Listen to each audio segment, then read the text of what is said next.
Pwede ba patahimikin mo na kami? Hindi mo ko naintindihan, Melissa eh. Makakaganti na tayo sa rapist mo. Natagpuan na siya ng mga pulis. Ang pangalan niya Wilson Ocampo, 29 years old.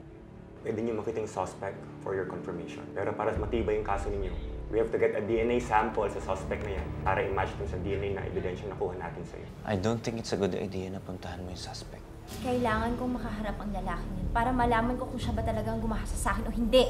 Anak, may dahilan si Felix kung bakit ayaw kanya papuntahin doon. Sundin mo na lang siya.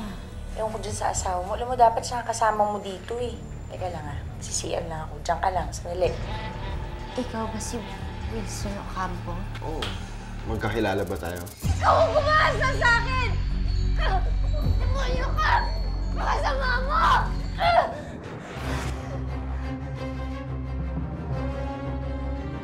Miss, wala nga akong kasalanan sa'yo. Hindi kita nirape! Ang kapal na mukha mo para sabihin yan sa akin! Mahigit 5 taon mo akong pinahirapan?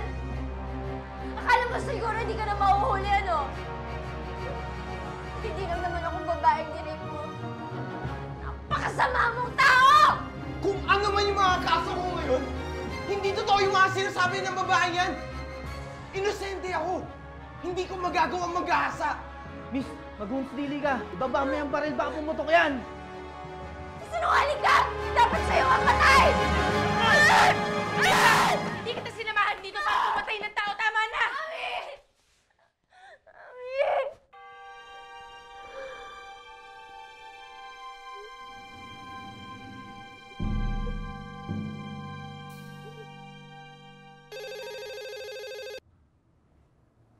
Hello? Ami? O, anong ginagawa niyo sa San Felipe?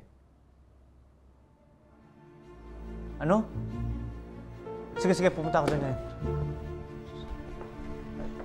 Kenneth, hindi na ako attend the meeting. Bakit siya ka pupunta? Nagkakagulo ngayon sa presinto sa San Felipe. Tinutukan daw ni Melissa ng baril yung lalaki at pinaghinala ang gumahasa sa kanya. Ha?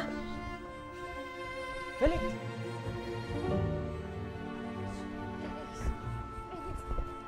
Sino yung gumahasa sa akin? Yan yung lalaking yun! Tawagan mo na si Teniente Pascual. Boss, baka pwede pag-usapan na lang natin to. Pagpasensya niyo na ang asawa ko. Felix? Ami, pakisama na lang siya sa kotse. Hintayin niyo na lang ako. Sali ka na.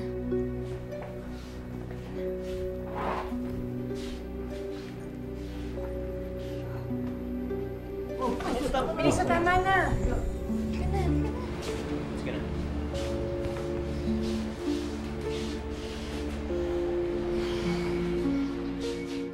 Malaking trauma sa asawa ko yung panggagahasa sa kanya. Mahigit 5 taon na yung nakakalipas. Hindi niya nakilala o nakita kung sino man yun ng rape sa kanya. Alamang, napagkamalang ka lang niya. Dahil kapareho na yun ang nangyari sa kanya. At dun sa babae na nagsampa ng kaso sa'yo. Melissa.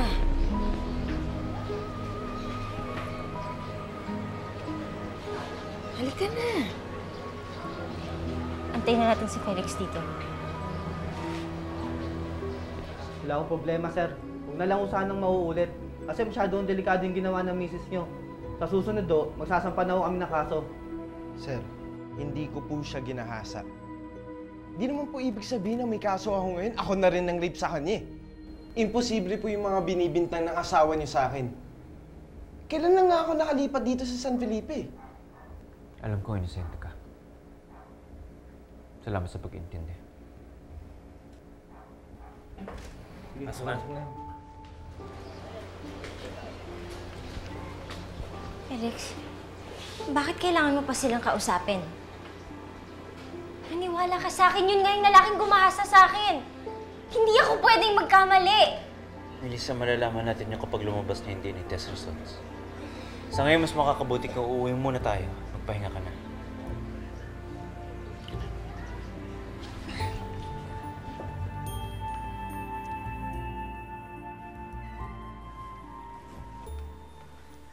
Gugutom ka ba? Gusto mo panda akong pagkain? Hindi ako nagugutom. Yan lang ba ang masasabi mo pagkatapos ng nangyari kanina? Lisa, ano bang problema mo? Ano bang gusto mo? Balikan natin yung lalaking yun? Hindi kita lang maintindihan eh. Bakit nakikipag-areglo ka ba dun sa lalaki yun na parang ako yung may ginawang mali sa kanya? Kasi mali naman talaga yung ginawa mo. Di ba nakiusap ako sa'yo na wag ka munang pupunta sa presinto? Pero ano? Paano kung walang pumigil sa'yo? Paano kung nabaril mo yung lalaking yun? Ano, ikaw pa yung makukulong? Wala akong pakialam. Mabuti pa nga sana kung napatay ko siya, Felix. Dahil yung lalaking yun ang gumahasa sa akin. Minsan hindi pa natin alam yun. Dahil wala pang resulta ng DNA test. Pesting mga test yan. Eh, napepeke naman yan eh. Pero ang hindi napepeke ay ang alam ko at nararamdaman ko. At nararamdaman ko, Felix. Yung lalaking yun ang gumahasa sa akin. Ako ang biktima dito. Wala kang alam sa pinagdaanan ko. Kasi hindi naman ikaw yung na-rape.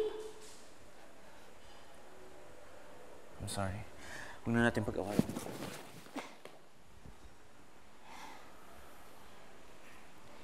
Hindi ko alam, Felix, kung kanino ka ba talaga kampi. Parang pinagtatanggol mo pa yung lalaking yun kanina. Kung hindi siya yung gumahasa sa akin, sino? Sabihin mo sa akin, sino? Iharap mo siya!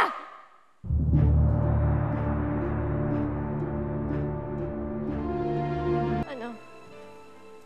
Bakit ka natahimik ngayon? Kasi wala ka namang maihaharap sa akin eh. Kasi wala kang alam. Wala ka doon nung gabing yun. Kaya sana, Felix, tulungan mo na lang ako. Matulong naman ako eh. Hindi ko yun naramdaman sa'yo kanina.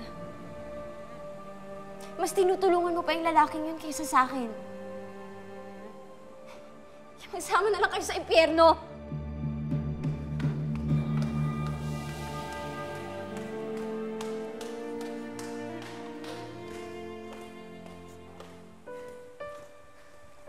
Daddy Felix?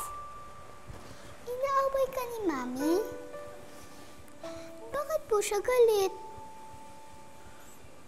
Hindi kami nag-aaway. Hindi lang kami nagkakaintindihan ngayon. Kayo na ka pa ba nandyan? Narinig mo ba yung usapan namin? Sabi po ni Mami, magsama daw po kayo sa impyerno. Daddy, hindi po mayayari yun. Kasi bad lang po ang mga taong nandoon. Mabait po kayo. Kaya di kayo bagay doon.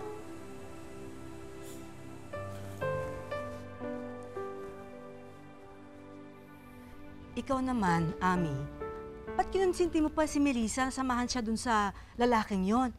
Eh, paano kung napahama kayo dun? Sorry, Nanay. Hindi ko kasi matanggihan si Melissa. Naniniwala ko talaga siyang yun ang rapist niya. Kaya yun, sinamahan ko. Alam niyo naman, baka hindi dun eh. Ay, excuse me, Balay. Did I just hear the word rapist coming out of your mouth, Balae? Balae, si Ami nga pala, best friend ni Melissa. Yeah, I've seen her. So, sino rapist? Ay, hindi niyo ho ba alam? Ay, kasi Balae, sinamahan ni Ami yung pamangkin niya na mag-research tungkol sa mga rape victims, saka sa mga rapists nila, ikwento yung mga experiences nila. Hindi naman importante yung pinag-uusapan namin, Balae. Sige, maiwan ko kayo. Sige, Balae.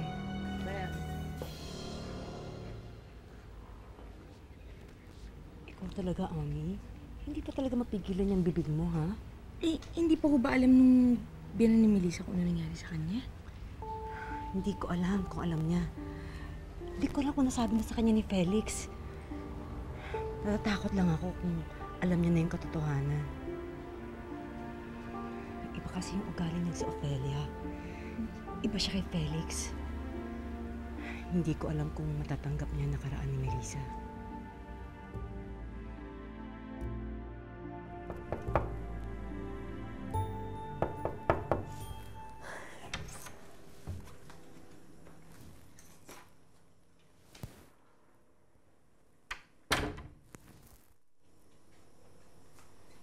Anak, kakaalis lang ni Ami. Naikwento niya sa akin yung nangyari sa inyo dun sa San Felipe. Melissa, anak, bakit naman kailangan ka pang pumunta doon? Tingnan mo tuloy nangyari. Munti ka nang nakapatay ng tao. Nay, pwede ba? Huwag niyo na ako pagsabihan. Marami na ako narinig kay Felix kanina. Wala naman sa akin kung tama o mali yung ginawa ko eh. Basta nakagante ako sa lalaking bumaboy sa akin. Paano kung maling tao yung ginantihan mo? Paano kung hindi naman yun yung rapist mo? Nay, tama na! Iwan niyo na ako, please! Ayoko pa makag-usap kahit kanino muna.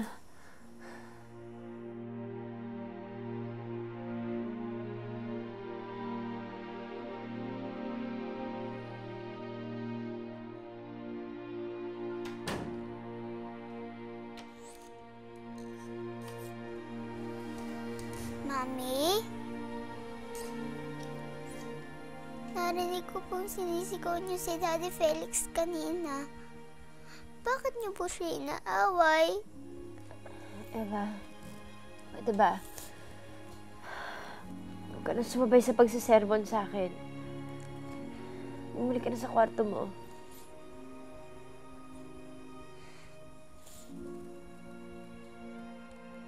Eva, ano ba? Sinabi ko na nga umalis ka kung ayaw mo pa magalit ako sa'yo.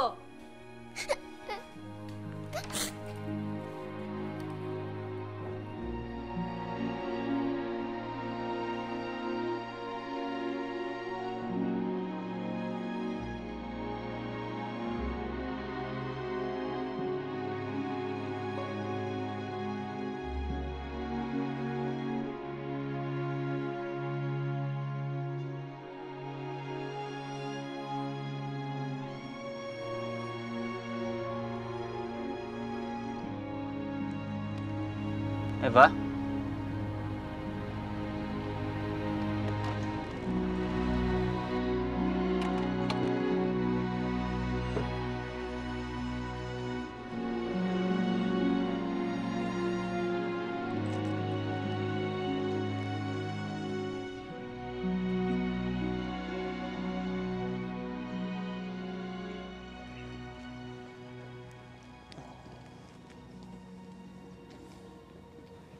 Alam mo, Eva, hindi galit sa'yo ang mami mo. Kaya pagpasensyahan mo na siya, ha? Meron na siyang pinagdadaanan ngayon. Hindi ko kasi pwedeng sabihin sa'yo, eh. Hindi mo pa maiintindihan. Pero huwag ka magagalit sa kanya, ha? Ano po ba yun? Sabihin niyo na sa akin. Matanda na po ako, kaya maintindihan ko na po yun.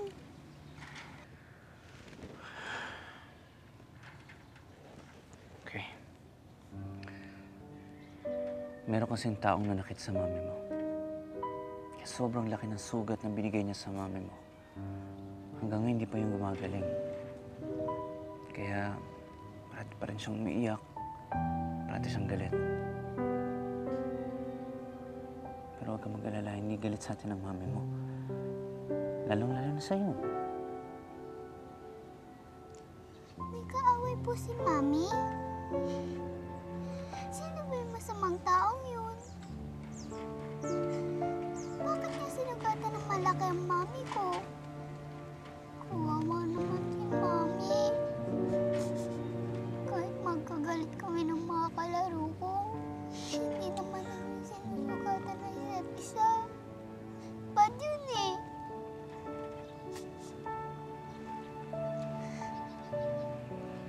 Alam mo kung sino man yung bad guy na yun.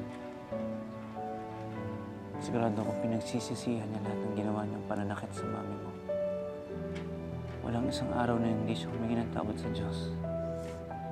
Dahil sa nagawa niya kasalanan sa mami mo. Basta, kung sino kagalit ng mami ko, kagalit ko na rin. At kung sino ang love ng mami ko, love ko rin. Kaya super love ko kayo, Daddy Felix. Sana, kayo na lang talagang naging daddy ko. Eh, ako naman talaga ang daddy mo eh.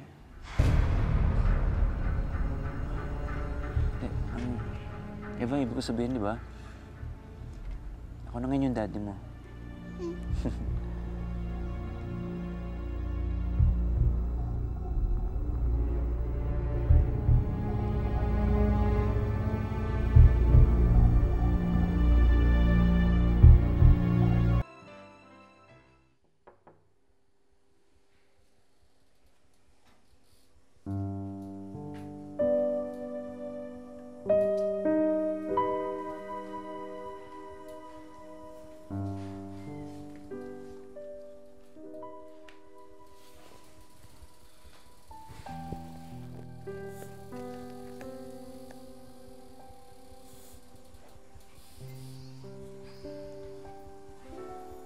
Mami, kung sino po yung bad guy na nanakit sa inyo, kalimutan niyo na po siya.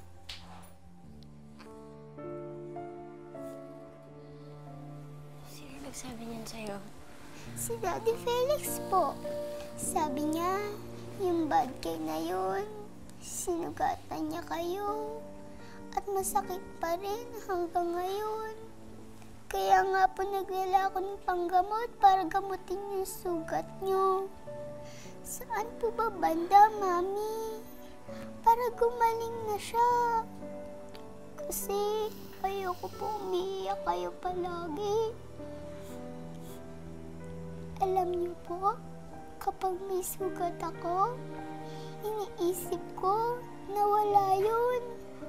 Para makalimutan ko agad at di na masakit. Gawin niyo rin po yun, Mami. Para makalimutan niyo agad. Anak, may mga sugat na talagang hindi madaling kalimutan. Kahit isipin ko na maliit yun, kahit kailan, hindi siya talaga magiging maliit. At kasalanan yun ng taong nanakit sa akin. Yung sugat na ginawa niya sa akin, hindi yun madaling gumaling, anak. At hanggang ngayon, hindi ko pa rin alam kung sino yung taong yun. Mami, sana po magsara na yung bad guy na nanakit sa inyo. Para po mapatawad niyo na siya. At magbati na kayo. Para hindi na kayo iiyak. Sana ganun kadali yun, anak. Pagod na rin akong umiyak. Pero, tuwing naaalala ko yung nangyari, hindi ko pa rin makalimutan. Alam ko naman hindi siya sorry eh.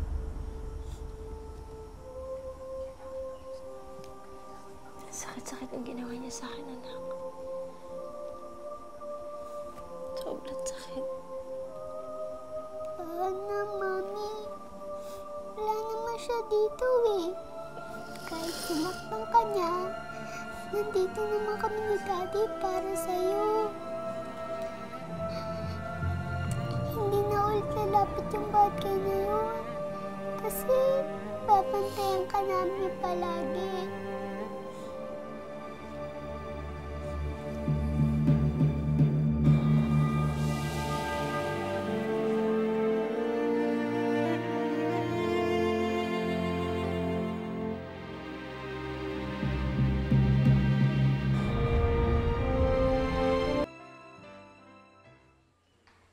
Magkagalit ba kayo ni Felix? Hindi pa nga ho kami nag-uusap simula nung mag-away kami kanina. Hindi ko ho kasi nagustuhan yung ginawa niyang pagtanggol dun sa lalaking gumahasa sa akin. Hindi wala nga siyang ginawa nung tinuro ko yung lalaking yun na siya yung salarin. Anak, baka naman gusto lang makasiguro ni Felix. Lagi niya nga ako sinasabi na hintayin na lang daw yung mga DNA test. Nay, hindi pa ba sapat yung mga salita ko? Hindi wala siyang ginawa nung tinuro ko yung lalaki yun na siya yung gumahasa sa akin. Yung gumahasa sa akin! Yan yung lalaking yun! Kabago mo na si Lieutenant Pascual. Boss, baka pwede pag-usapan na lang natin ito. Pagpasensya niyo na ang asawa. Hindi ko lang maintindihan talaga, Nay, kung bakit hindi siya nagalit eh. Dapat sinuntok niya man lang yun o kung ano man. Pero nagulat ako nung makita kong kinakausap niya yung lalaking yun na para bang humihingi pa siya ng dispensa sa kanya. Yun ba ang natural na gawin kapag kaharap mo ang taong gumahasa sa asawa mo? Baka naman sinasabi mo lang yan dahil yan ang gusto mong mangyari. Ang maparusahan ng lalaking yon. Hindi, Nay. Parang may mali talaga. Matino mag-isip si Felix. Hindi siya basta-basta gagawa ng gulo o mananakit ang tao kagaya ng gusto mong mangyari na wala namang basihan. Nay, may mali nga eh. Iniwan niya ako sa Eric kanina. Parang hindi ko siya kasama sa paghahanap ng hustisya. Parang may tinatago siya na hindi ko alam.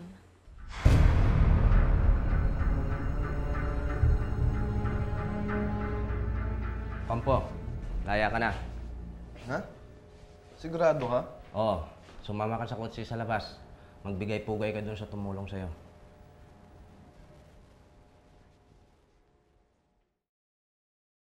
Good. Dalhin siya sa parang sa Santa Rita. I-secure niyo yung lugar. Papunta na ako dyan.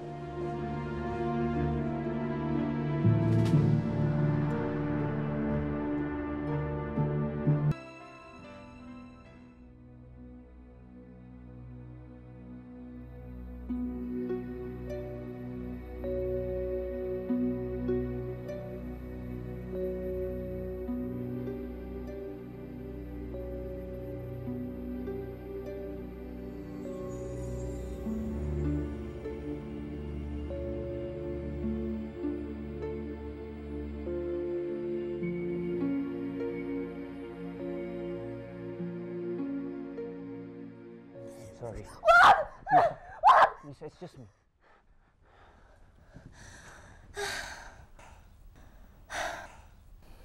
Lisa, I'm sorry. Sana mapatawad mo na ako. Ayoko kasi magkaaway tayo eh. Hindi ko kaya kapag magkagalit tayo. Bakit ba, Felix? Bakit ba ayaw mong mahuli yung rapist ko? Lisa. Ano? Yan lang ba masasabi mo?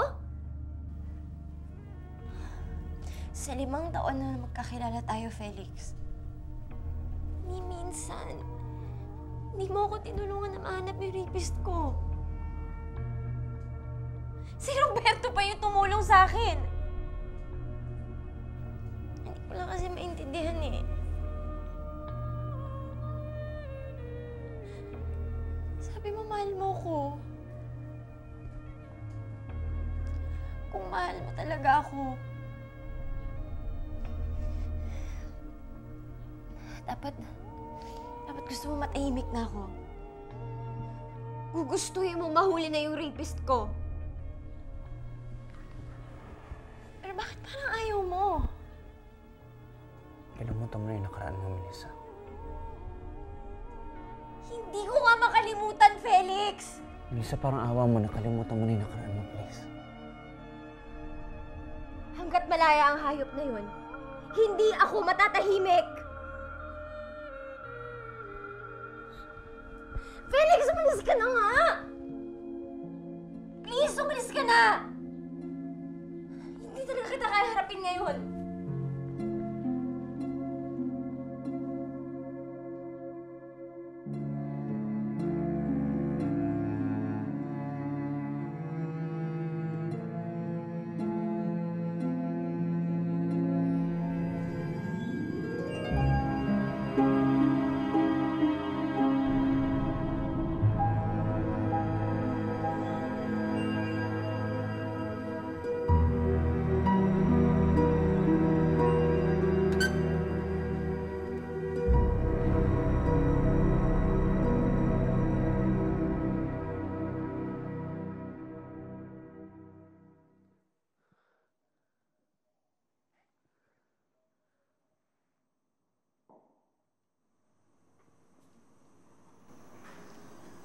Kasalanan ko lahat ng ito.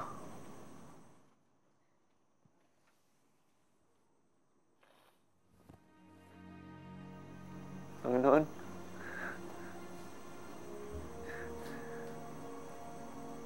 patawarin niyo po ako. Nagawa kong kasalanan.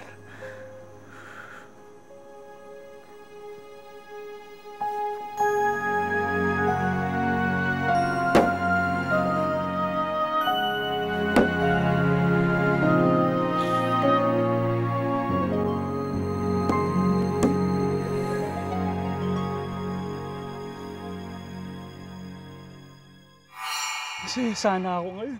Pero dahil sa ginawa mo, sinira mo ang buhay ko! May problema ba kayo ni Felix? Kasi he really look upset nang umalis siya kanina.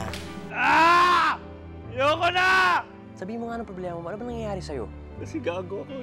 Ayop ako, sira ulo ko. Isa man siya sa mga babae na galaw ko. Patawarin niyo na ako! Kung may problema kayo ni Felix, sabihin niyo lang sa akin. Walang solusyon sa problema namin ni Bilisa. Dahil ako mismo yung problema niya.